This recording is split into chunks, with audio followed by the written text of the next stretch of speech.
to be a part of our channel, the Hare Krishna Society YouTube channel, which is recording and saving these classes for future reference for anyone that's got time to take a moment to watch them, or for new people that are coming, that are looking for the truth and they don't want to be misled by charlatan people like Giriraj. Just to finish up here, this person was in India in the beginning. Somehow or other he got this service to help Prabhupada in Bombay. That's a good thing, and he did some service. But the commitment to the spiritual master is very serious, and to accept the role of a guru and pretend and act that you're on the self-realized platform when you're not, and it's manifested in his behavior and this evidence that come out, is a great sin, and there's karma for that. Yes, there is.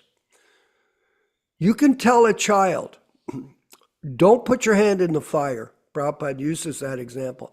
Don't put your hand in the fire, it'll burn. Now, the child may, I don't believe you. Puts his hand in the fire and burned. You can be told, don't do this. Don't start to accept disciples, not only a few disciples. In one case, there's a person that's accepted 75,000 people. 75,000 people. And look at his face today. It's a disaster. His body is destroyed. He can justify it. Oh, I'm accepting the sins of all other people for this. Yes, you are. But are you a bona fide spiritual master when you haven't chanted rounds in 40 years? No, you're not. This is a fraud, and it's very unfortunate. And so these things are going on. You'll be able to see these videos and that. You can study them so that you get a real understanding on your own of the reality of this situation. And you can count your blessings that we've created this environment at the Prabhupada Disciples Association and Hare Krishna Society to tell the truth to people. And not only that, we're doing two things. We're running these programs, and at the same time, we're moving ahead to print on a small scale. Yes, we're not a big financially rich organization. In fact, we've never asked for money, ever. Not in 24 years. We do not ask for money. What we do is we present the truth. If people want to give some Lakshmi, okay, fair enough. Like we do thank everyone that donated for the GoFundMe program that we had. And we're going to do some more work like that to help other devotees to finance what they want to do in their particular countries and regions throughout the world. So this printing and publishing of books is also a number two mandate, is another mandate, not number two, number one, but another mandate for us to publish and distribute these books. And we are going to move into that phase this year. We're going to move into that phase. We're just winding up a certain part of our development. And when we get it going, then this will be an increased opportunity for us to continue to serve our spiritual master in very important methods, very important ways. So thank you, everyone, for being a part of this and staying steady. You know, we've had a lot of people come and go, and it's obvious if you watch the screen. If you look at the people from last year to the people this year, it's different. But everything is in a state of change, ephemeral. Everything is. And people sometimes stay enthusiastic, sometimes they don't. Some people get bewildered. Some people got to run away and become absorbed in their own particular little narcissistic world of self-purpose, self-purpose. This is a movement, this group here is a movement of Prabhupada purpose. We're serving our guru, and we're also enjoying very much, we'll move forward right now with the diaries. And I want to get that other diary, Nilesh. I haven't had a chance to look at it. I've been running and working on different things each week, but I do want to see it and see how we can get maybe another copy of it for ourselves. Very interested in adding it. But we're going to go to March 2nd, 1966. And we've been seeing that Prabhupada has been getting a lot of sort of rejection from people. He got a rejection from the Prime Minister's office of India in this recent letter he received from her secretary, and other God brothers and people suggesting that he can't succeed. Rupesh, if you could put up the March 2nd insert into the diary for us. Wednesday, March 2nd, today in the morning, I went to see Mr. L.L. Malhotra in connection with renewal of the passport after June 26th. The application was a letter of forwarding submitted, extension up to June 30th, 1966. Already allowed, it is referred to New Delhi, and by confirmation from there, the passport will be renewed at least for 1 year more. Oh, excellent, yeah. I guess this looks like the one, Nilesh, from the online book. So that's good. Yes, Prabhuji. This is the PrabhupadaBooks.com. Okay. The Jaladuta diary. I mean, the diaries, the early memories. Yeah, beginning. Excellent. Thank you. Did you put it up? Yes. Oh, okay. I'm hosting today because Rupesh Prabhu was busy. Oh, well, thank you for doing that. I appreciate it. I didn't know I sent him the copies by WhatsApp. Okay, thank you. Thank you, Nilesh. I know you're busy. The application was a letter forwarded, submitted. Expenditure bus fare was 30 cents. And Dr. Mishra gave me a pot for drinking milk. Yeah, there we go. Chandra Shekhar sent a letter for seeing the passport office in New Delhi to expedite the reply. An income contribution was $3. And Robert brought some whole wheat flour. Cohen brought the Sanskrit picture, and there was some defects, so taken back for rectification. And Cohen brought one cotton jersey for me. Thank you. Thursday, March 3rd. Today, Ekadasi is observed. No letter received. In the evening, only 2 visitors came. There were some topics on the meditation yoga. Expenditures, boot polish and a lace, 46 cents. So concise, Prabhupada. Income contribution was $1. Jeez. And Dr. Mishra wanted my kirtan in his meetings. I'm considering the proposal. He was being used by this fellow. The situation is adverse. Let me first of all see how they receive it in the Ananda. That's Ananda ashram. And Jones presented me a copper cup. Very nice, thank you. March 4th, today one letter sent to Boyd Corporation of the Rockefeller Foundation asking him exchange cooperation, meals taken at Dr. Mishra. So Prabhupada's trying to get money sent from India. It was very difficult back then. I remember going there in the 70s and dealing with exchanges when we were working as full-time members at this society. Meals taken at Dr. Mishra's. Income was $9 in contribution in books. And there were no expenditures. March 5th, Saturday, March 5th. Today I received one letter to the Secretary of the Salvation Army, 14th Street, West New York, for exchange.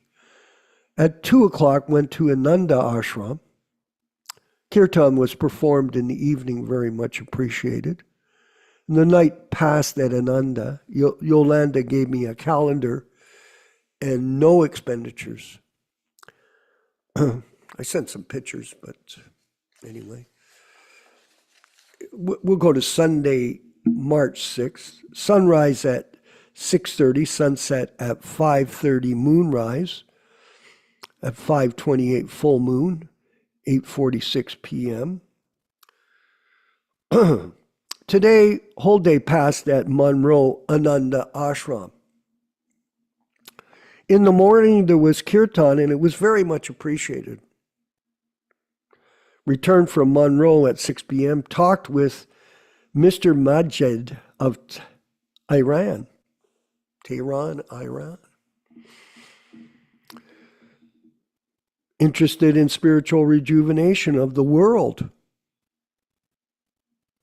Took lesson for more than 1.5 hours. According to Mayapur Panika, today is Ahivas day of Gur Purnima. Devotees at Vrindavan and Nambadweep are enjoying this celebration. Yes. I'm here alone without any devotee companion, not one person. But I have come here to serve the Lord and not for personal happiness.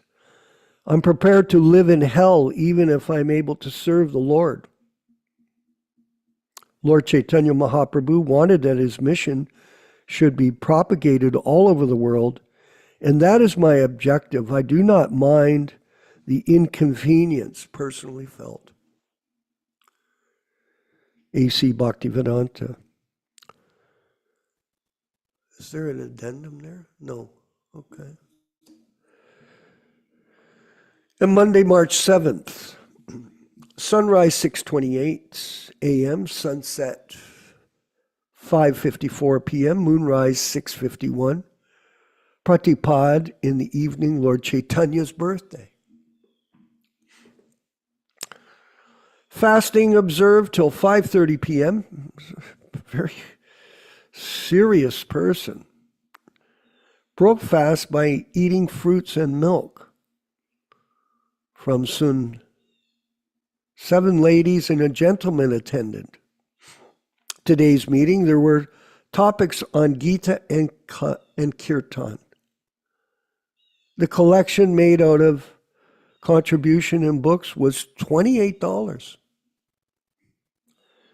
And the expenditure was $1.15. And we'll go to March 8th, Tuesday, March 8th, sunrise 6:26 a.m., sunset 5:56 p.m., moonrise 8:12 p.m. Dvitya, 480th year of Gaurabda begins today. One letter received from Atma Singh, Jar Singh of 345 Kaladevi Road, Bombay. He is not willing to hand over Seva Puj to Goshan, nor is he willing to build a temple in New York. Saving account with First National City Bank opened, and Prabhupada deposited $50. Larry Bogart contacted, he said tomorrow at 11 to call him. Robert brought some fruits and dal for me. And Wednesday, March 9th, sunrise 6:26, sunset 5:57, moonrise 9:29, Tritya. Today I went to see the Nepalese ambassador at 300 Envoy Tower, 46 East 46th Street. He was not present, so I left with his secretary one note. Then I saw Mr. Larry Bogart. He has given back the books for examination of Dr. Mr. McLaughlin of the new Directors Publishers at 333 6th Avenue. I shall see him tomorrow morning. Then I went to Paragon. They had received 35 sets. It is accounted that up to date, 2 sets today have been taken back, 15 sets. So out of the 35 sets, these 16 sets may be made up. Thus, 20 sets remain with them. So he's keeping the books with these different people because he doesn't have facility for them. And then he's selling on his own. And then this way he's very creatively maintaining his stock of books in New York without any space to store them. I lost my cap on the bus. Expenditure in bus fare was 60 cents. In a meeting held from 7 to 9:30 p.m., 8 members attended the lecture on Gita and Kirtan, and income by contribution in books was $13. So we'll end these readings from the diary.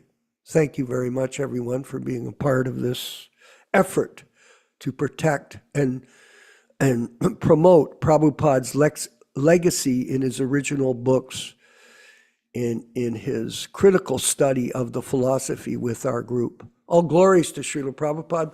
We'll move forward with the chanting of Jaya Radha Madhava, and then we'll have the reading and discussion led by our wonderful godbrother, Yaśodā-nandana Prabhu, who has an amazing memory and empowered by Krishna to preach and promote Prabhupada's legacy throughout the world. All glories to the Sankirtan movement. Jaya Radha Madhava Kunja Bihari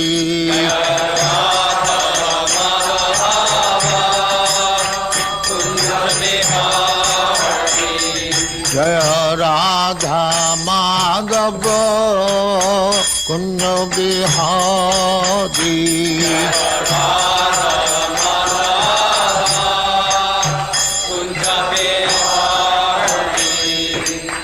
Yaśodā-nandana Brajajana Ranjana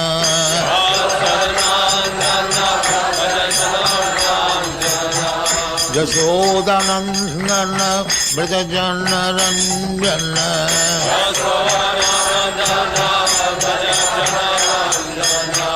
Jamuna Tira Banachari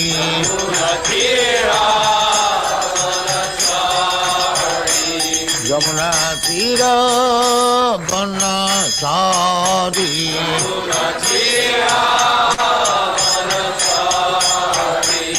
Jaya Radha Madhava Kunja Bihari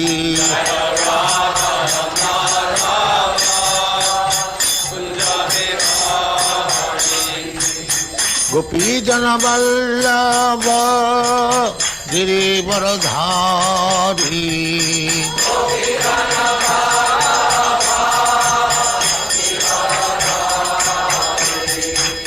Gopi Jana Vallabha Girivaradhari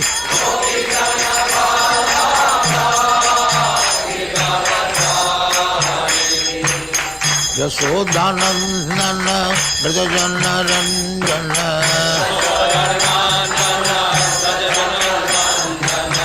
Yaśodā-nandana Brajajana Ranjana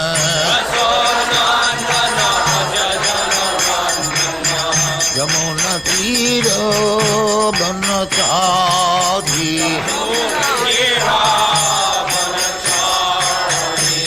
Jamuna Tira Banachari Jaya Radha Madhava Kunja Bihari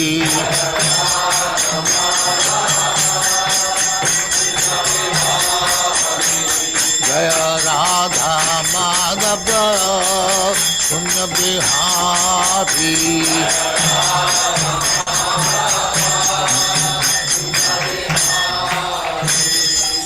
Jai Amaswa Paramahansa Parivrajaga-Acārya Sattva Smadhati Siddhanta Saraswati Goswami Prabhupada ki Jai.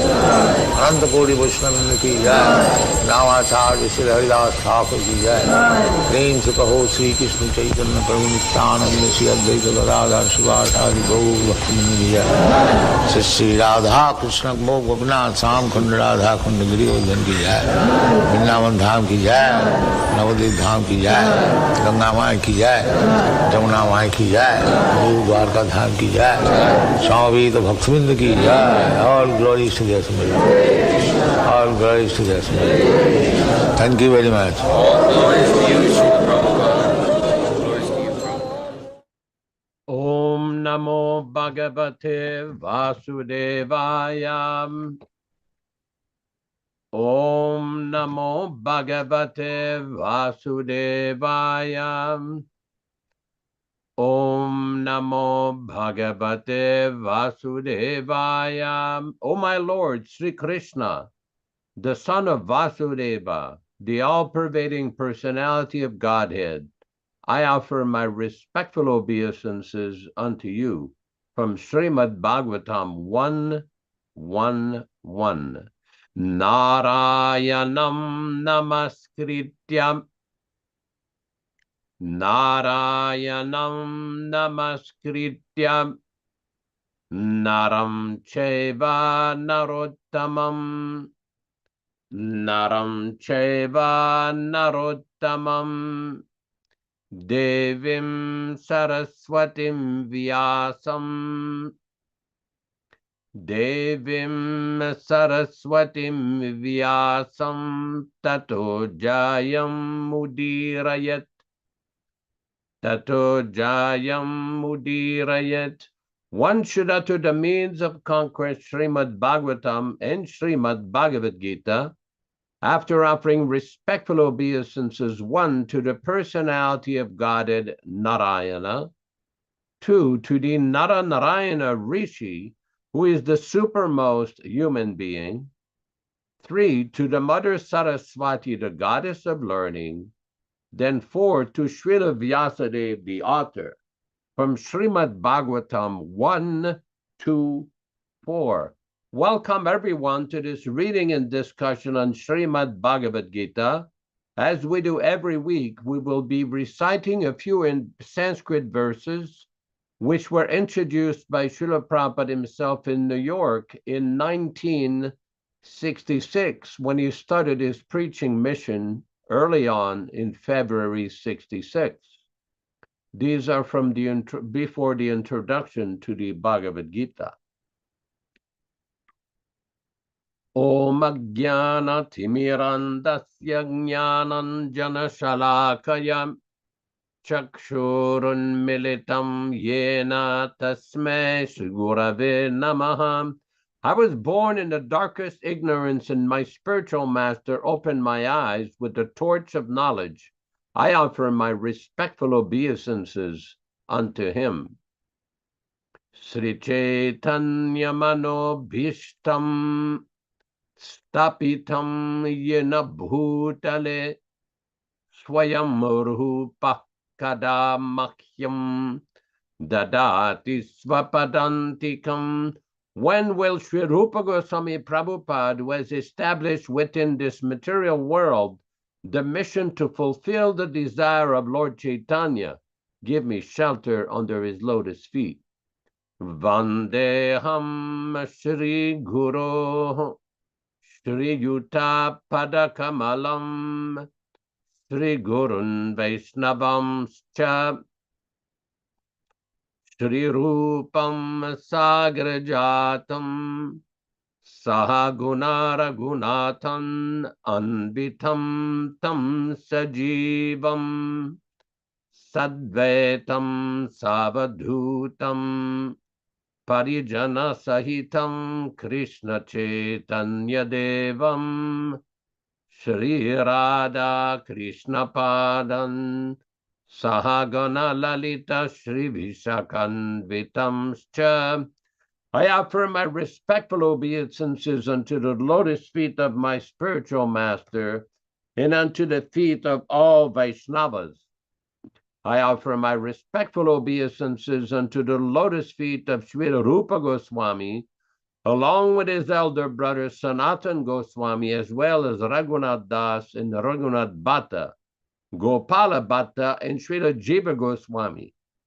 I offer my respectful obeisances to Lord Krishna Chaitanya and Lord Nityananda, along with Advaita-Acharya, Gadadhar, Srivas, and other associates.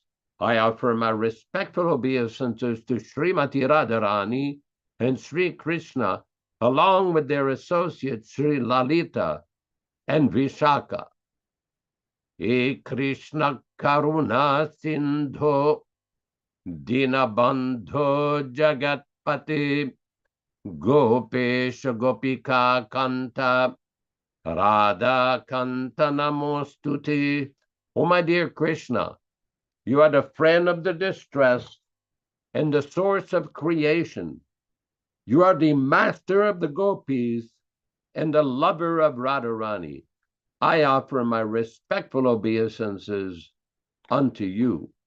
Tapta Kanchana Gaurangi Radhe Vrindavaneshwari Vrishabhanu Sute Devi Pranamami Haripriye. I offer my respects to Radharani, whose bodily complexion is like molten gold, and who is the queen of Vrindavana. You are the daughter of King Vrishabhanu, and you are very dear to Lord Krishna. Vanchakalpa tarubhyascha kripa sindubhya evacha patitanam pavanibhyo Vaishnavibhyo namo namaha. I offer my respectful obeisances unto all the Vaishnava devotees of the Lord, who can fulfill the desires of everyone just like desire trees, and are full of compassion for the fallen souls. Sri Krishna Chaitanya Prabhu Nityananda Sri Advaita Gadadhara Sri Vasadi Gaura Bhakta Vrinda Hare Krishna Krishna Krishna Hare Hare Hare Rama Rama Rama Hare Hare. We will proceed with our reading. It should be noted that this reading is conducted on the basis of the 1972 original Macmillan edition.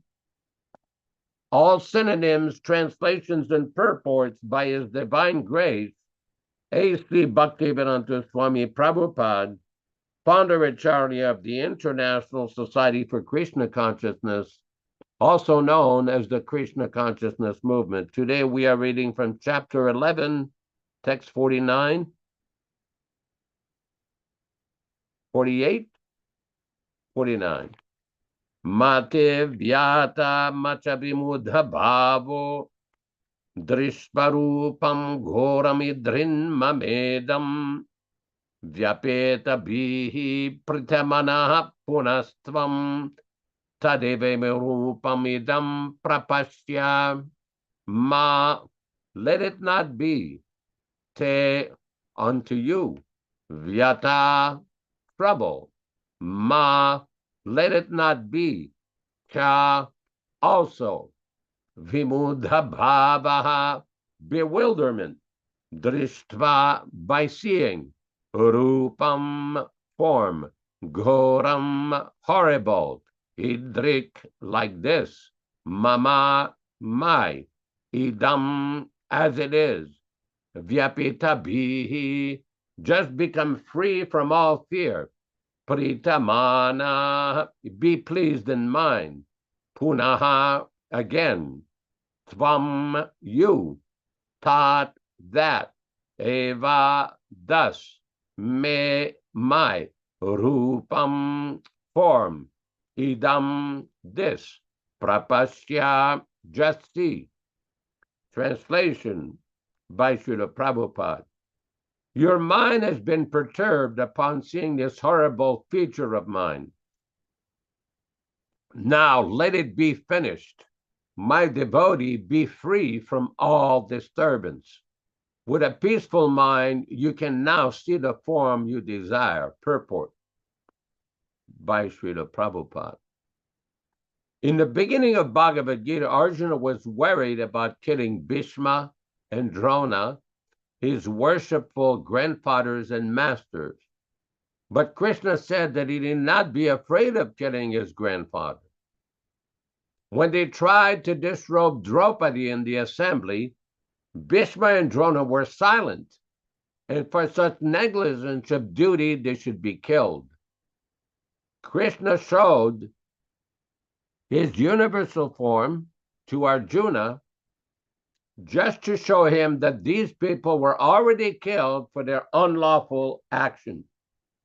That scene was shown to Arjuna because devotees are always peaceful and they cannot perform such horrible actions. The purpose of the revelation of the universal form was shown. Now Arjuna wanted to see the four-armored form, and Krishna showed him. A devotee is not much interested in the universal form, for it does not enable one to reciprocate loving feelings. A devotee wants to offer his respectful, worshiping feelings. Thus, he wants to see the two-handed or four-handed Krishna form so he can reciprocate in loving service with the Supreme Personality of Godhead. Om Ajnana-timirandasya Jnananjana Shalakaya Chakshurunmilitam Yena Tasmai Shri Gurave Namaha. Nama Om Vishnupadaya Krishna Prestaya Bhutale Srimate Bhaktivedanta Swami Namine. Namaste Saraswate Deve Gauravani Pracharine Nirvishesha Shunyavadi Paschatya Desatarine Bhakti Siddhanta Shishyaya Bhaktivedanta Namine Prasannaya Prashantaya Tasmai Shri Gurave Namaha. Bhagavad Vandanam Khadyam Guru Vandana Purvakam Kshiram Sarkara Yuktam Kadatehi Visheshatah Adadhanastrinam Dante Ridam Yachi Punaha Punaha Srimad Rupa Padam Bhoja Dhulishyam Janma Janmani Amsho Bhagavatosmyaham Sadadaso Asmi Sarvata Tat Kripa Pikshako Nityam Tat Prishta Karomi Swam Sri Krishna Chaitanya Prabhu Nityananda Sri Advaita Gadadhara Sri Vasadi Gaura Bhakta Vrinda. Hare Krishna, Krishna Krishna, Hare Hare. Hare Rama, Rama Rama, Hare Hare. In September of 1976 in Vrindavan, during a morning walk, Srila Prabhupada was having a discussion about the spreading of Krishna consciousness all over the world. And Prabhupada made the point that Krishna does not depend upon anyone. Krishna does not depend upon any temple president or GBC. He can do his work. He's simply given us a chance to serve him. In other words, the preaching of Krishna consciousness has been predicted by Chaitanya Mahaprabhu himself in the Chaitanya Bhagavat. Pritibhite nacharadigram, the Sarvatara Pracharoibe Morinam, that my name eventually will be spread to every town, village, and farm around the world. It does not depend upon any of us, upon anybody's position or anything. This was the prediction of the Supreme Personality of Godhead himself. Sri Chaitanya Mahaprabhu. Now we see in this purport that Prabhupada is explaining that in this universal form, Krishna is displaying to Arjuna what will happen in the future. That Bhishma, Drona, Karna, all these great warriors, powerful warriors, would be killed because they had disrespected Draupadi, because they had disobeyed the instruction of the Supreme Personality of Godhead. Therefore, their fate was sealed. So one has to learn from these messages, from these incidents in the Mahabharata and in the Bhagavad-gītā. One should not get caught up in meaningless controversies, in gossip and nonsense discussion. I was discussing the other day with a devotee from Florida how Rupa Goswami in the Upadeshamrita has given warnings that aspiring Vaishnavas or practicing sadhakas or practitioners of bhakti, regardless of whatever stage they're at, should avoid this prajalpa niyamagraha, or neglect of following the proper rules and regulations, and this prajalpa, gossip, innuendo, loose talk. Prabhupada often would be very critical of devotees engaging in nonsense talk. And we see practically when people engage in too much gossip, as we know, this is very prevalent on the internet. Anybody can go there and see all kinds of discussions, many of whom are actually very good, very meaningful, very factual, very informative. But many of the discussions are just simply nonsense. And one has to use his intelligence to avoid gossip and nonsense talk. Otherwise, what will happen? Bhaktir vinashyati. This attempt to develop bhakti or devotional feelings for Lord Krishna or love of Krishna will be finished. We have to learn from that.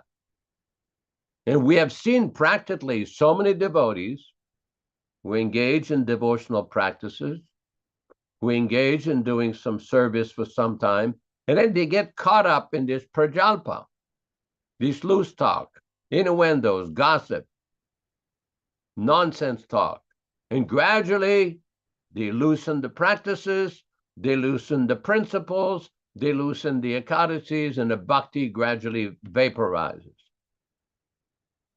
Now, this is quite significant because we see it in our own lives and in the lives of various devotees who are attempting to practice, how detrimental and damaging this gossip talk can be.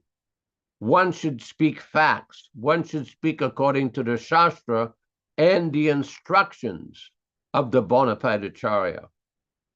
Now, I want to make a point. Earlier in the program, Vishwakarma Prabhu was reading from Prabhupada's diary, where Prabhupada was expressing and prepared to live in any hellish condition to spread Krishna consciousness. And this is very significant because in the Srimad Bhagavatam, there's a very nice verse which describes Narayana Paraha Sarve Nakutaschana Bibhyati Svarga Aparvaka Apavarga Narikeshwapi Atulyartha Darshinaha. That in Narayana Paraha, those who are devoted to Lord Narayana, to Lord Krishna, they do not mind whether they are in Svarga, heavenly planets, Apavarga, fully liberated, or Narakeshwapi, or in hellish situation. They're completely unfazed. And it was quite amazing when we look at Prabhupada's life from a historical perspective, what he went through in New York in 1965, 66, and the tremendous austerity that he had to perform, the lack of help that we saw. For a while he was living and he had no proper cooking facilities, no proper bathing facilities, no support. We see in his diary, there are times where he's writing $1, 50 cents, 60 cents bus fare. He is accounting for Krishna's money He's calculating, placing his books for distribution, for sale. Srila Prabhupada was completely transcendental. And devotees should understand, like one time one devotee tried to explain to me, oh, Prabhupada became advanced. I said, no, Prabhupada did not become advanced. He always was advanced and transcendental. There was a letter Prabhupada wrote to one of his followers in 1970, how I do not remember any time in my life when I was forgetful of Krishna. That is the characteristics of a Paramamsa, topmost devotee, and a Mahabhagavata, a topmost devotee. One who is a Nitya Siddha, eternally liberated soul. Otherwise, a common human being could not do this, regardless of his level of so-called spiritual advancement. There was a very interesting incident in Calcutta in 1971, where one devotee from England went in Srila Prabhupada's room, and there were several devotees there. We were all assembled. And the question was presented to Srila Prabhupada that the spiritual master, when he closes his eyes, what does he see? Prabhupada, that question you do not need to ask. And then he raised his hand again and he said, the pure devotee, when he closes his eyes, what does he see? And Prabhupada says, yes. The pure devotee, when he closes his eyes, he sees the pastimes of Radha and Krishna manifested 24 hours a day, constantly. So there's a big difference between the sadhaka, whether a kanishta sadhaka or a madhyam sadhaka, and the pure devotee, the Paramamsa Mahabhagavata. And one has to very clearly understand that position. Because we see that Srila Prabhupada, every time the devotees would come to him, they wanted to discuss issues of Swarup Siddhi, or what is our eternal relationship with Krishna, how we're going to get there, what does that mean? Prabhupada would say, you just follow these principles and become liberated, then it will be revealed to you. Now, this is quite significant because there are many people in Gaudiya Vaishnavism who preach openly that they have spiritual advisors who are going to tell them what their real swarup is, what their real relationship to Krishna, and their some kind of manjari sadhana and all of these things. Well, that's very nice. But Prabhupada did not recommend devotees to engage in such practices. He told them that you follow these principles, chant Hare Krishna, read the books and preach. And gradually, when you become liberated, this will be revealed to you. It will be manifested. Now, some people don't like that. Oh, very interesting. Nilesh Prabhu put that verse here. Narayana paraha sarve nakutasana vibhyati svarga pavarga narekeshvapi tulyartha darshinaha. Let's try to read the purport. Parvati might naturally have inquired how devotees become so exalted. Therefore, this verse explains that they are Narayana para, simply dependent on Narayana. They do not mind reverses in life because in the service of Narayana, they have learned to tolerate whatever hardships there may be. They do not care whether they are in heaven or in hell. They simply engage in the service of the Lord. This is their excellence. Anukulyena Krishna Anushilanam. They are liberally engaged in the service of the Lord, and therefore they are excellent. By using the word Britya Brityanam, Lord Shiva pointed out that although Chitraketu provided one example of tolerance and excellence, all the devotees who have taken shelter of the Lord as eternal servants are glorious. They have no eagerness to be happy by being placed in the heavenly planets, becoming liberated, or becoming one with Brahman, the supreme effulgence. These benefits do not appeal to their minds. They're simply interested in giving direct service to the Lord. There's an interesting book that Prabhupada was translating very early on called Mukunda Malastotra, which was composed by King Kulashekar of the Sri he was one of the Alvars, one of the 12 great saints of Sri Vaishnavism. That is the sampradaya that Yamunacharya and Ramanujacharya came. And within this Mukunda Malastotra, he expresses a very similar feeling. He's explaining Majjanmana Phalamidam Madhuketa Bari Mat Prartaniya Madanugraha Esha Eva Twad Britya Britya Paricharaka Britya Britya Brityasya Britya Itimam Smaralokanata. Oh, my dear Lord, killer of the demon Madhu and Kaitava, you are the master of the world, Lokanatha. I have simply one favor to ask of you. Let me become the servant of the servant of the servant. He's repeating this 7 times. So this is the real meaning of being a devotee, a Vaishnava, or an aspiring Vaishnava. We see in the Shikshashtakam of Sri Chaitanya Mahaprabhu how he's expressing the same feeling. Nadanam najanam nasundarim.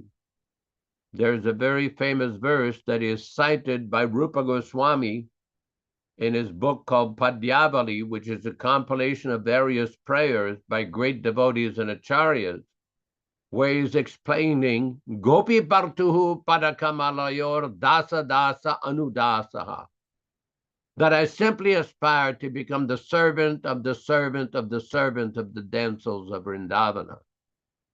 Now, this is a very important point, because those of you who know some of the historical incidents that took place after the departure of our beloved Srila Prabhupada in 1977, there was a certain mindset with some misleading individuals, some less intelligent individuals, who portrayed themselves as successors to Srila Prabhupada, that they were the owners of the properties. This is my zone, this is your zone, this is my property, my money, my follower, my disciple, my servant. All nonsense. Chaitanya Mahaprabhu never claimed proprietorship over anybody. He displayed the perfect example of service. Srila Prabhupada explained this so many times in his books.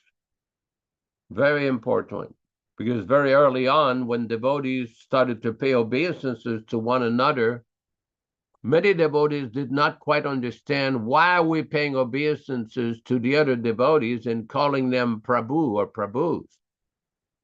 Prabhupada explained that this means to offer respects to another Vaishnava, not to think that I am the master, that I am the servant of the Vaishnava. Similarly, just like we pay obeisances, we fold our hands and we say Namaste. Namaste means to offer respectful obeisances, but also to offer respectful obeisances to the super soul within the heart of the other person.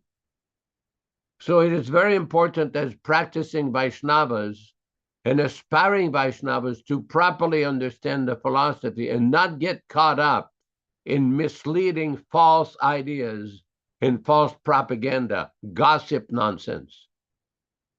Prabhupada used to complain several times that one of my major complaints about my disciples is they do not read my books. In 1977, when Prabhupada came to London, one of the leaders in Europe brought many book distributors to visit Prabhupada in his room. And then they were being introduced. This is such and such devotee, he's distributing books, he's doing this, he's doing that. Prabhupada then listened to all of them, and then he asked a question, that is very nice that you are distributing a book, so which one of you have read the books? And nobody would raise their hand. Prabhupada, the books are not meant for only selling. I've written these books for you to read and study the books. Now, this is very important because we see many times when we engage in discussion, and our good friend Neil Sharma Prabhu in Miami knows this, because there's many different various groups there in southern Florida trying to promote various philosophies, that we do know when we talk to these people that many of them are not very well acquainted with Srila Prabhupada's statements, with Srila Prabhupada's instruction. They will take advice from so many different advisors, so many different ideas, so many different philosophies, trying to show us how learned they are, how advanced they are. But our point is, we have to take shelter of the Acharya. In the Chandogya Upanishad, it is described, Acharyavan Purusho Veda, that one should take shelter of the Acharya. And if one submissively hears from the Acharya, he will understand everything. The same principle is given in the Bhagavad-gītā, where Lord Krishna gives a list of all the qualities in the mode of goodness. And one of the instructions, Acharya upasanam socham, one should worship the Acharya. One should take shelter of the Acharya. Well, how does one do that? Somebody may say, well, Prabhupada's not here. He's not physically present. I can't go in his room and talk to him. But you can hear. You can understand by hearing. In the Sri Upanishad, Ishavasya Upanishad, there's nice description how one should hear from the Dhira, from the self-realized soul who is not disturbed by the whirlpool of the material energy, somebody who's completely transcendental. I want to make a point before I stop. Vishwakarma Prabhu made a point in his brief talk how some devotees, they seem to be bewildered by the outflow of so many discussions, so much propaganda, without understanding the fact, the truth. In order to understand the truth, one has to hear from a Dhira, the self-realized Acharya. Because if one does not hear from a self-realized Acharya, from a completely pure Acharya, there's the great danger he will be misled. And this has been seen. Prabhupada has mentioned in the Upadeshamrita that one should accept a topmost devotee as Acharya, as Guru. But many people are looking for shortcuts. They're looking for a silver bullet to shortcut the process. And what happens? Exactly what we have seen. People who fall away from the practice of bhakti, fall away from the practice of devotional service, trying to speak all kinds of nonsense philosophy and present dangerous, misleading ideas. Several times as part of this program, we have referred devotees to the Bhagavad-gītā, chapter 4, text 42, where Srila Prabhupada, in the last paragraph, chapter 4, text 42, we will conclude my brief presentation here. Prabhupada said, one should therefore follow the path of Bhagavad-gītā as it is expressed in the Gita itself, and beware of self-interested people after personal aggrandizement who deviate others from the actual path. The Lord is definitely the supreme person, and his activities are transcendental. One who understands this is a liberated person from the very beginning of his study of the Gita, Bhagavad-gītā 4:42. Now, one should remember this because this is very important. There's no need to be bewildered.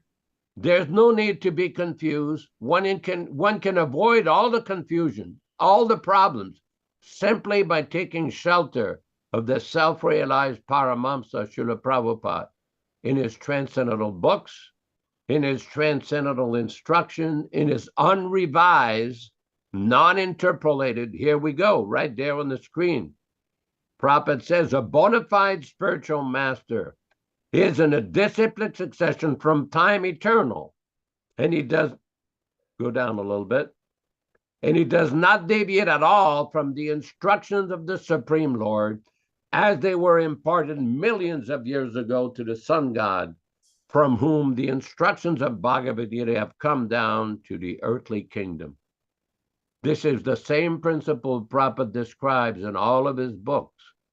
That is why it is our good fortune to everybody to take shelter of Srila Prabhupada, his instruction, his practices, and his divine transcendental books, his unrevised, non-interpolated transcendental books. He lives forever by his divine instructions, and the follower lives with him. Hare Krishna, Hare Krishna. All glories to Srila Prabhupada. Thank you very much for that explanation of today's verse and insights from Srila Prabhupada for all of us on how we should conduct ourselves in our own personal practice of devotional service week after week. And Yaśodā-nandana Prabhu, you brought up a very interesting point about reading Prabhupada's books, which Prabhupada, as you said, told us it's not simply a matter of distributing books, but reading them first and then distributing what we have to others based on the understanding that we get from critically reading the books. Because within the books, all the information on how to be a devotee is being expressed personally by Prabhupada to us as we read them. It's a very intimate relationship between disciple and guru, very intimate. And I was contemplating what you were saying based on the current fall downs that have been taking place in the last little while with the people like Bhaktivedanta and with Giriraj. And the conclusion that I came to is obviously they're not reading the books. It's obvious because these books are manuals for us to guide our activities on a daily basis. That's how you get this constant determination to carry on with devotional service in this world of Maya. We're being attacked.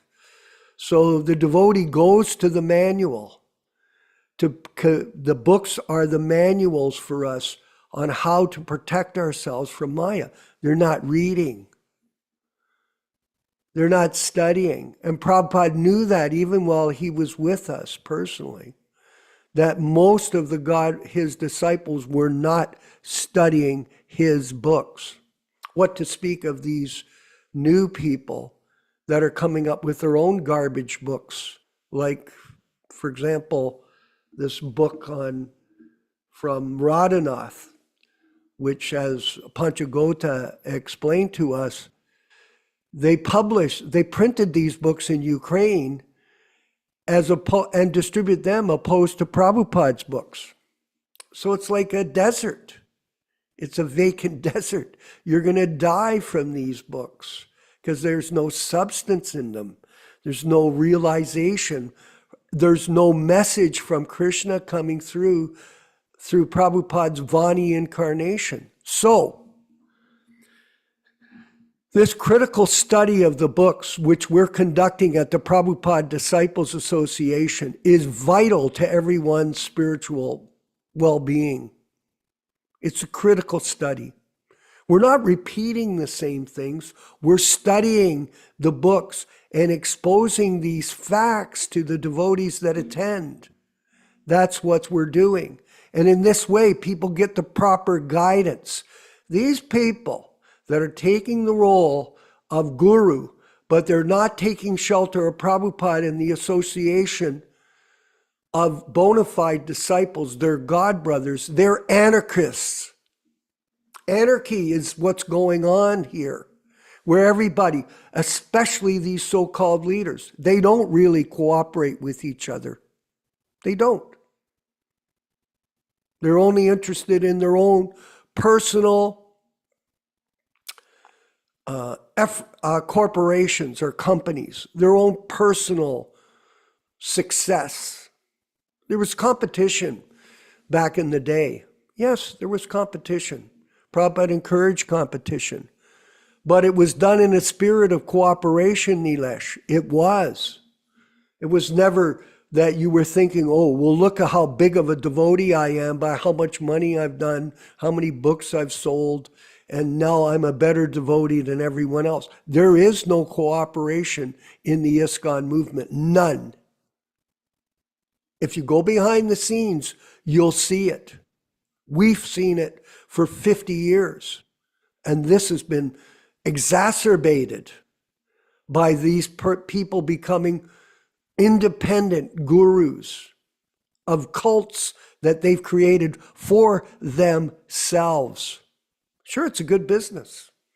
Everybody's ambitious. Everybody wants to get ahead. But spiritual life is not real competition. It is cooperation that is promoted. And Prabhupada wanted us to work together in a cooperative manner. That is important. And all of us here, we have to search deep within ourselves and see what are we doing to work cooperatively with this mission to help it advance throughout the world and protect the legacy of Srila Prabhupada. Look inside you. Make an honest evaluation of who you are and what you're doing and how you can improve your efforts to step up and be a part of this mission. That is up to you, of course. And second point that you made, Yaśodā, which was very interesting, is the prajalpa business. Yes, that's a business. Their minds are racing. That's what the mind does. It has a great velocity, intensity. It's racing everywhere. People have to sit down and study their mind and see where they're going every moment with the thoughts that are in your mind. And this prajalpa, this is the reflection of the state of mind of the person. We, of course, before we take prasadam, we always say that prayer. The mind, the most difficult sense to control is the tongue. And Prabhupada gave us this prayer, Sarira Vijajaljo Tendriya Tahikal, Jivi Fale Visaya. Of all the senses, the most difficult is the tongue to control. Very difficult. And the uncontrolled tongue is a reflection of the uncontrolled mind. Jibber jabber.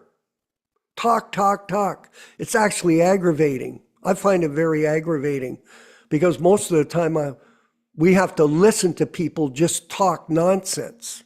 That's just the way it is. They're not serious. So here we have Sadira Vijaya. Oh, brothers, the material body is a network of ignorance, and the senses are all one's deadly enemies, for they throw the soul into the ocean of material enjoyment. And of all the senses, the tongue is the most voracious and verily wicked. It is very difficult to conquer the tongue in this world. Oh, brothers, Lord Krishna is so merciful. Just to control the tongue, he has given us the remnants of his own food. Now please eat these nectarian grains while singing the glories of their lordship, Sri Sri Radha Krishna, and in love call upon Chaitanya Nitai. Very interesting translation. So this is the point, thank you, that we offer our food correctly, not this bogus. People go to these temples, they're eating the food. Who knows how it was offered and who it was offered to? Especially in San Diego, at the temple there, they have a room with like 50 pictures of different gurus. So depending on the pujari, they go and get this picture of somebody, whoever he is, no clue who these people are, who have all of a sudden ascended to the position of Acharya the bona fide guru. They offer the food to him. And then he's supposed to offer it to Krishna when he's not qualified. You're offering it to Giriraj. Is he qualified to offer it to Prabhupada, to Krishna? No, he's not. This is boga. This is destroying the Krishna consciousness movement. This bogus ISKCON guru system, destroying it. So how can people control their tongues if their mind is all over the place, if they're confused, misled by the bogus teaching of so-called initiating gurus, have no idea of what Krishna consciousness is because they don't read Prabhupada's books critically. They don't associate. We'd love more people to come and join us, but do they? No. Why don't they? There's a reason. There is a reason. It's because they don't want to, because they're not interested, because they're on their own path of self-aggrandizement, as Yaśodā-nandana brought up in his discussion here. So I wanted to read something in conclusion here before we can open up the floor to our panel of devotees to discuss.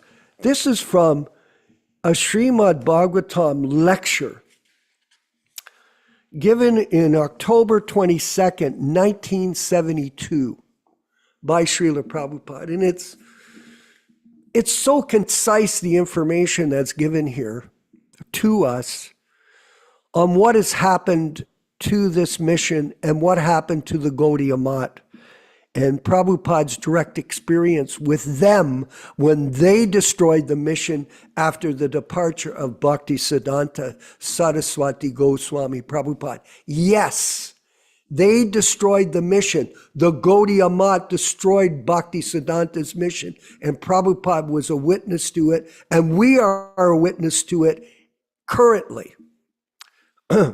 So it's, therefore, this is from the Srimad Bhagavatam lectures. I don't know if you'll be able to find it. October 22nd, 1972. And it's just at the end of the lecture. Prabhuji, what shloka is it? Because the conversations don't go by date. 1-11. 1-2, Canto 1, Chapter 2, Verse 11. Canto 1, Chapter 2, Verse 11. So it's a lecture on October 22nd, 1972. And please, everyone, if you can get a chance to look this up later, you can listen to the whole lecture. It's phenomenal. It really is, gives a great insight to all of us on how we should behave in terms of dealing with the current situation we're in. Therefore, they make committing so many mistakes. Even scholars like Dr. Radhakrishna and others, they're committing so many mistakes because they do not go through tattvavit. There are so many political leaders who are commenting on Krishna's books without knowing Krishna.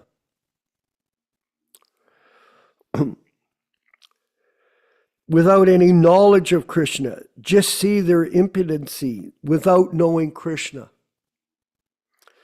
They want to make a trade with Krishna. That is not very good. You cannot make trade, commodity, Krishna as a trade commodity. Yeah, there you are. You cannot handle Krishna by your whims. Let you be handled by Krishna's whims, then you will be successful. Then my Guru Maharaj used to say, don't try to see Krishna. Do something so that Krishna may see you. That is wanted. Thank you, Nilesh. If you can draw a little attention of Krishna, yat karunya, kataksha, vaibhavatam, kataksa vaibhavatam, Prabhupada Saraswati says, if you somehow or other, you can draw a little attention of Krishna, your life is successful. Immediately, how you can draw Bhaktyamam Abhijanati, simply by serving Krishna. Take service, take to service of Krishna, as it is ordered by the spiritual master, not concocted. Don't concoct things, please. Because spiritual master is the representative of Krishna. We cannot approach Krishna directly. Yasya prasad bhagavat prasada. If you have a bona fide spiritual master, representative of Krishna, it is also not very difficult. Everyone can become representative of Krishna. How? This can be misunderstood, as all of you know. If you simply carry the message of Krishna without any adulteration, that's all. That's how you become a representative. Don't change anything. Just like Chaitanya Mahaprabhu said, Amara Agyaya Guru Hana, you become a spiritual master under my order. So if you carry out the order of Chaitanya Mahaprabhu, Krishna, then you become Guru. Amara Agyaya Guru Hana. Unfortunately, here we go. We do not wish to carry out the order of the Acharya. We manufacture our own ways. We have got practical experience, Prabhupada says, how a great institution was lost by whimsical ways without carrying out the order of the spiritual master. They manufactured something and the whole thing was lost. Therefore, Vishwanath Chakravarti Thakur stresses very much on the words of the spiritual master. Vayasya Atmika Buddhir Akeha Kuru Nandana. If you stick to the order of the spiritual master, A.C. Bhaktivedanta Swami Prabhupāda, then without caring for your own convenience or inconvenience, then you become perfect. So we'll leave it at that. I think that's so explicit and revealing to everyone. And remember, it is Prabhupada speaking to you in this lecture. And these words should be taken to heart by all our members. Yaśodā-nandana Prabhu, please, if you could continue. Just want to read from a purport from Srila Prabhupada's Bhagavad-gītā, chapter 9, text number 13. Chapter 9, text number 13, last paragraph. The Mahatma does not divert his attention to anything outside Krishna because he knows perfectly well that Krishna is the original supreme person, the cause of all causes. There is no doubt about it.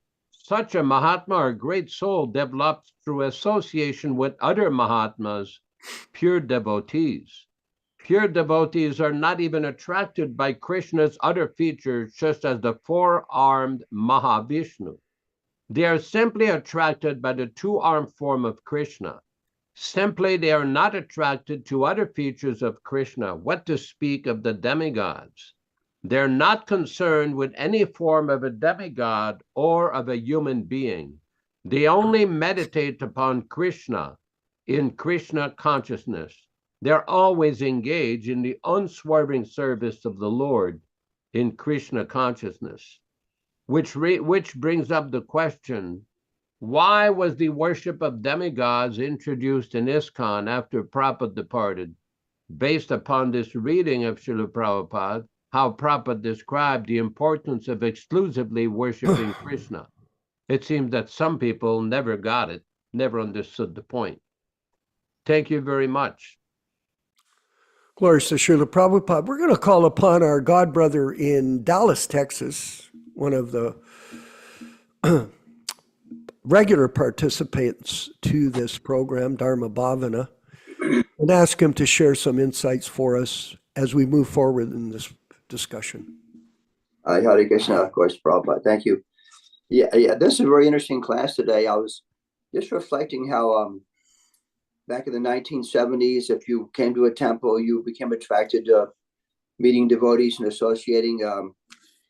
There was right around that time, Guru Puja was just introduced. It wasn't really there in the early times. And the morning program was important. Reading the books, going on Sankirtan downtown, and going door to door in the evenings. There was a full, beautiful program. And Prabhupada was described as a bona fide spiritual master. We would sometimes think how he would be important in the world in the future, kind of like Jesus Christ. At least that's my own kind of reflections. It came out that way. And then later on, we were talking about Mahabharata, Lord Chaitanya's pastimes, book publishing, book distribution. And then 1977 came at Prabhupada. His departure pastime was there. And we had 24-hour kirtan in the temple. Devotees were taught to follow this prayer, "Oh my Lord, if you please desire, please make Srila Prabhupada healthy again," something like that. And then as time went on, 1980s, the kind of flavor of Back to Godhead seemed to change. It seemed a little bit more mundane to me. I was kind of my own perception. And then now here we are in year 20 by 24. It looks like the whole thing is becoming kind of full circle, where different circumstances are coming out, where we're supposed to understand how important a bona fide spiritual master is, how important Srila Prabhupada is to our personal lives, to the mission. And it's just like, say, for example, if someone hears historically how the great Gaudiya Math was kind of destroyed, this kind of organization is so much in disorder, it's kind of hard to understand how something so transcendental can become affected by the material world. But if we study it real carefully, like we're doing today in today's classes, we can understand how by not following Krishna's order, the bona fide spiritual master, and properly understanding him, we become weak and everything becomes material or mundane very fast. And anyway, so you're right. Now I feel encouraged that so many things are happening where it should be easier for people to understand, Srila Prabhupada's great importance. Anyway, thank you. Hare Krishna. Okay, thank you very much. You're right. It's a great opportunity for all of us to focus in on these critical messages from Srila Prabhupada. We're going to go to our panel, of course. So I see we'll ask Puranjana Prabhu to speak if he can get his microphone, and then we'll move to Nilesh Sharma, who has his hand up. Puranjana Prabhu in California somewhere. Hi, Bo. Haribol Prabhu, glories to Prabhupada. Hey, glories to Prabhupada. Yeah, I think what's happening now, there's just a kind of a congregation of all these issues we've been discussing over the years, finally, setting the whole ISKCON management on fire. They've got the Giriraj scandal, they've got the poison issue, putting a lot of pressure on them. They're supposed to respond. And, of course, the changing of the books and the failure of all the previous gurus, it's all just kind of accumulating now. And they just don't have a response. I mean, if you notice in the past, they would always have what Sulochan used to call the fire brigade. The fire brigade, when there was a controversy, they would send Rabindra Swarup and maybe Hridayananda.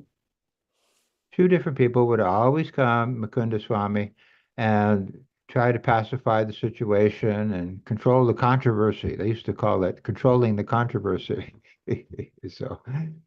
But at some point, you can only cry wolf so many times, and then after a while, people say, "Well, wait a minute, this is just happening too many times amongst quote unquote pure devotees."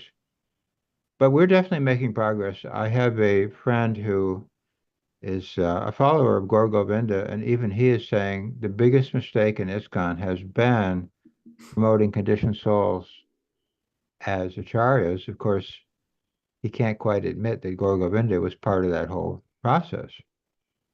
And it's funny because I met with Gaur Govinda in person, and he even told me personally, that Kali Yuga has entered the highest places of the ISKCON movement. So he was very aware that, deviations were going on at the top level. But I said, okay, then we should just get everybody to worship Prabhupada. Oh, well, we can't do that. You need to have a living person. Well, wait a minute. So, and then he told me he has to cooperate, tolerate, and work with the GBC guru. So, well, how can we cooperate with Kali Yuga? I mean, it doesn't make any sense. But so, like I'm saying, it's all, they've just been saying and doing all these things over the years. But now the cumulative effect is that everybody is just saying, maybe the emperor doesn't have any clothes. Maybe that's the problem. Maybe the emperor never had any clothes. So, but anyway, I feel very positive now. Even some of the people who have been, let's say, hesitant or even opposed to me over the years, they're now kind of softening up and saying, yeah, you know what, we're going to have to deal with this issue. We can't just allow this to slide on and on and on and on without a resolution. And what is the resolution? It's very simple. We have to reestablish the bona fide Acharya and establish the worship of the bona fide Acharya and establish the instructions of the bona fide Acharya and the original books of the bona fide Acharya, and just go back to square one and just start on the original foundation of the Hare Krishna religion. And I think more people are seeing that. It's just self-evident.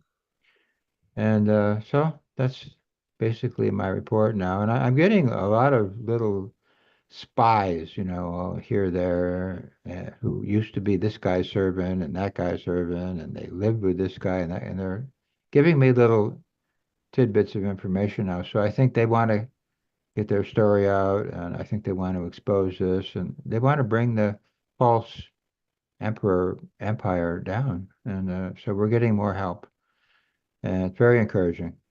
Haribol. Yes, things are going on in a constant ephemeral state of change, constant change, and revelation. Nilesh Sharma, you have your hand, please. Hare Krishna, Jai Srila Prabhupada. Very interesting topic today, very interesting purport. And, the purport kind of addresses a lot of allegations which are made, especially when, we go on a criticism of this current situation in different institutions, especially those which are not following Srila Prabhupada. Here we need to take example of what has been said in the purport about Bhishma Pitama and Dronacharya. Uh-huh. Remember, Bhishma Pitama is a Vaishnav Mahajan. Okay, so if he's a Vaishnav Mahajan, how come Krishna is deciding to kill him?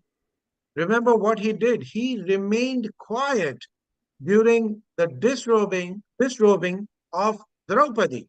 You see, so even our own government says, you see placards everywhere. If you see something, say something, you see. And as Paranjana Prabhu right now said, that there are a lot of people coming forth, because if you don't speak up and you see something going on wrong, then you are going to face the same consequences as Bhishma Pitama and Dronacharya. Understand this. Let us further understand what happened to Bhishma Pitama after the battle of Kurukshetra. He was lying on the bed of arrows for almost 2 to 3 months, I would say, almost 2 months, I would say, Now, remember, when Yudhishthir Maharaj could not be consoled even by Krishna, and Krishna arranged it to be in that way so that he can be addressed by Bhishma Pitama, everybody goes to the bedside of Bhishma Pitama, who is on the bed of arrows on the battle of Kurukshetra. Remember that. Okay. And when he starts to, explain Yudhishthir Maharaj how he needs to govern, who is Krishna, and give the sermon, Draupadi gives a very slanting smirk to him. Not a smile, a smirk. Why did she do that? And that is when Bhishma Pitama says, I know what you're thinking, Draupadi. And Draupadi says that you did not speak up when I was being disrobed.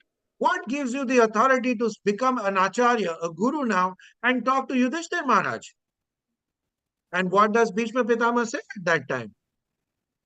He says that I kept quiet, which was wrong. I kept quiet, which was wrong. Why? Because I felt obligated towards Duryodhana because I had ingested his food. That brings to the point which Vishwakarma Prabhu makes, is that what kind of food are we eating in these different institutions? When these so-called gurus take the bhoga to Srila Prabhupada, will Srila Prabhupada accept it? Because they are not following the Acharya's orders.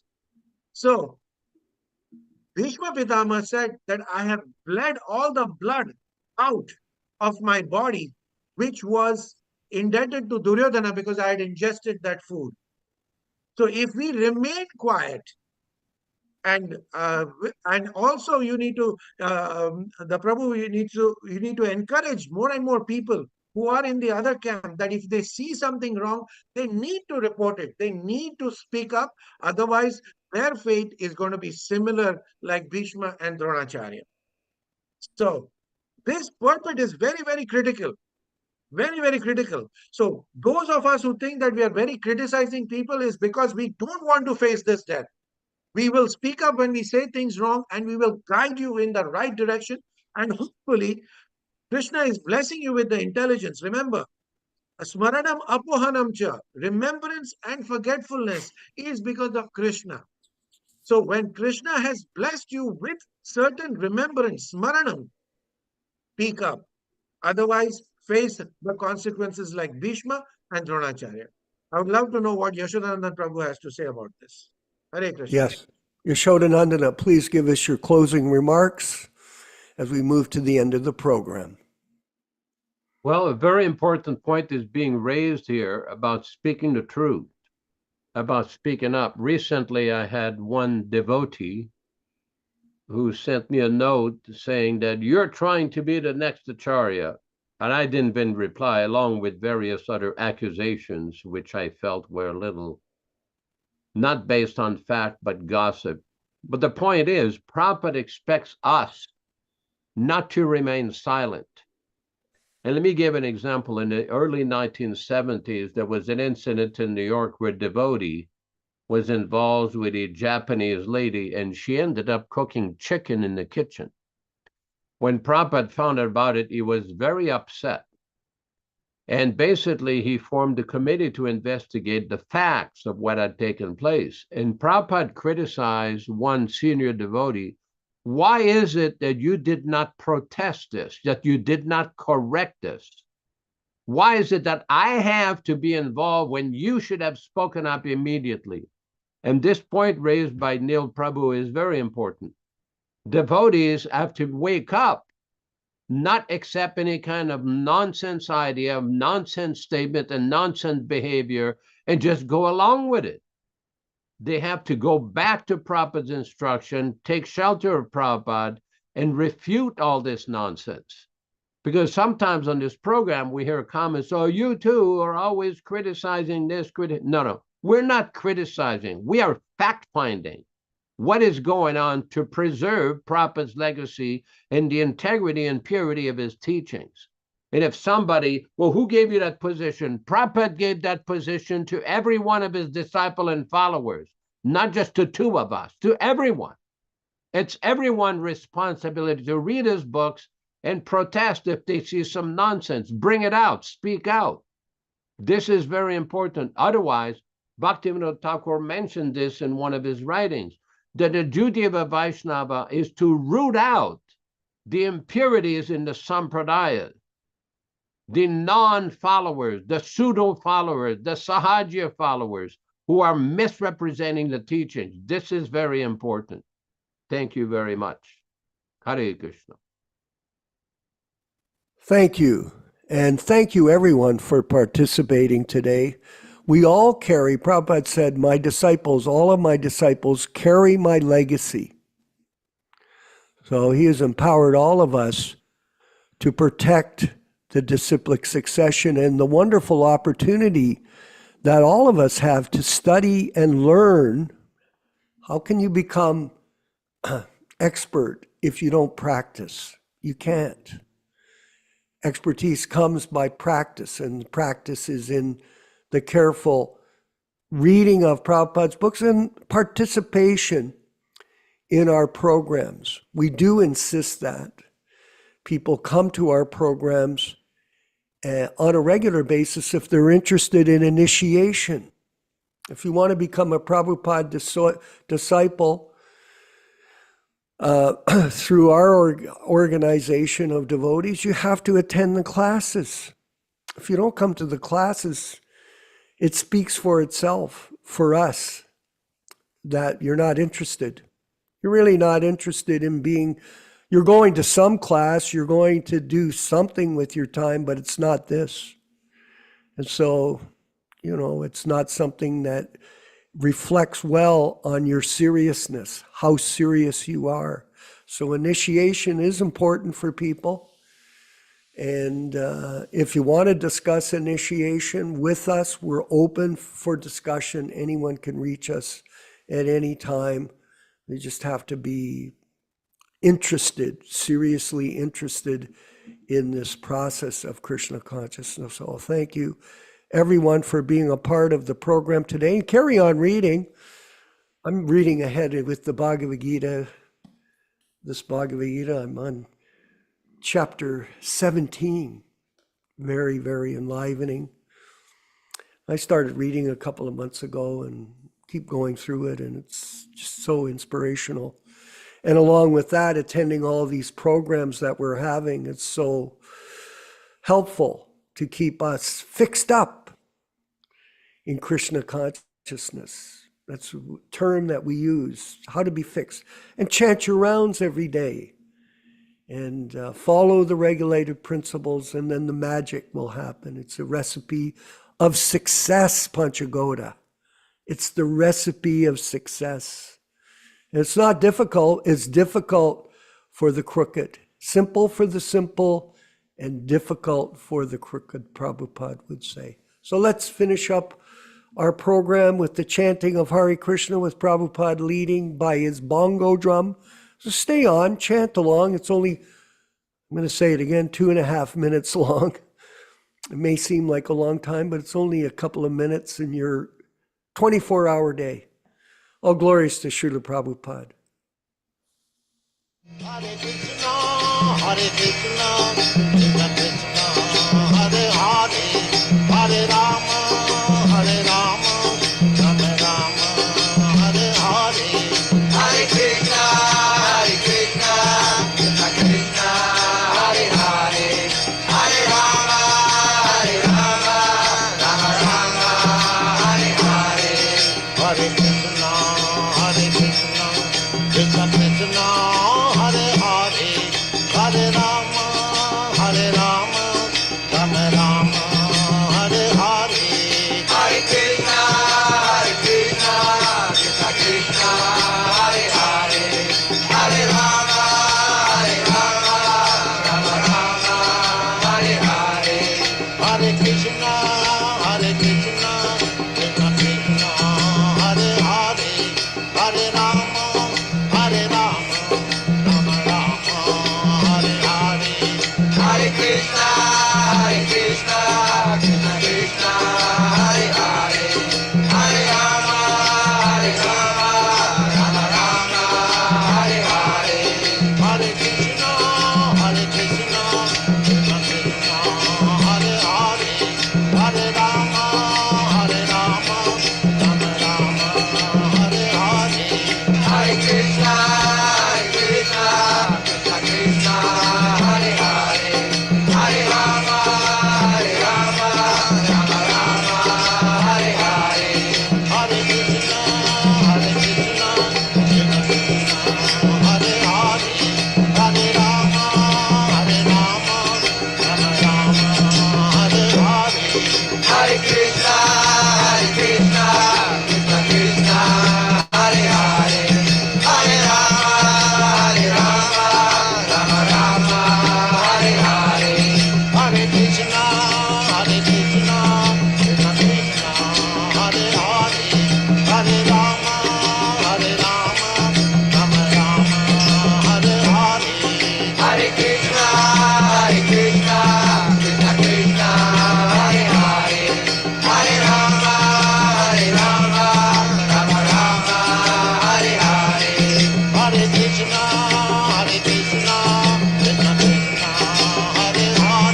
Let us offer our respectful obeisances to all the assembled Vaishnava devotees of the Lord.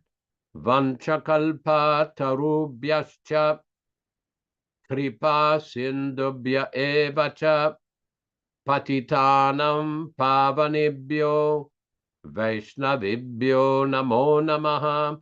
I offer my respectful obeisances unto all the Vaishnava devotees of the Lord. We all offer our respectful obeisances unto all the Vaishnava devotees of the Lord who can fulfill the desires of everyone, just like desire trees, and who are full of compassion for the fallen souls. Thanks everybody for participating in the program. Thanks Neil Sharma Prabhu in Miami, Florida. Vishwakarma Prabhu in Hamilton, Ontario, Canada. Gorichisa Devidasi in Montreal, Canada. And we have our good friend Vijay Pandit in Italy, from some location in Italy near the ocean somewhere. We have Pran Mohini in Texas, and our good friend in San Diego, California, Krishna Kata, who along with Vishwakarma is spearheading the program to get the reprinting of the first canto of Srimad Bhagavatam. Again, thanks everyone for participating, Rupesh Prabhu in Mumbai, and we all welcome you to come tomorrow morning, Sunday morning at 7 o'clock a.m. Pacific Standard Time, corresponding to 10 o'clock a.m. Miami time and Hamilton, Ontario time. We'll see you all in the morning, and Hare Krishna, all glories to Srila Prabhupada and his wonderful transcendental literatures. Hare Krishna. Hare Krishna, Krishna Krishna, Hare Hare, Hare Ram, Ram Ram, Hare Hare. Hare Krishna, Krishna Krishna, Hare Hare, Hare Ram, Ram Hare Hare. Hare Krishna, Krishna Krishna, Hare Hare, Hare Ram, Ram Hare Hare. Hare Krishna, Krishna Krishna, Hare Hare, Hare Ram, Ram Hare Hare. Hare Krishna, Krishna Krishna, Hare Hare, Hare Ram, Ram Hare Hare. Hare Krishna, Krishna Krishna, Hare Hare, Hare Ram, Ram Hare Hare. Hare Krishna, Krishna Krishna, Hare Hare, Hare Rama, Rama Hare Hare. Hare Krishna, Krishna Hare Hare,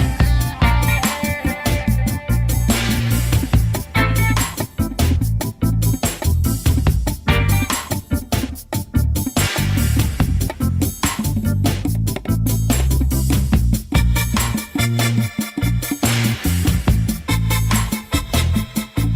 Ram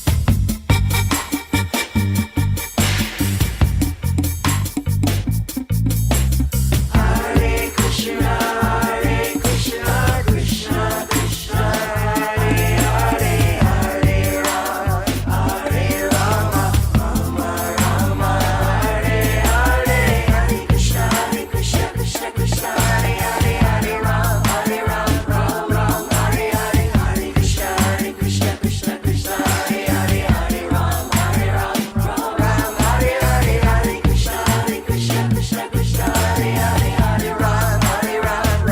Ram Hare Hare.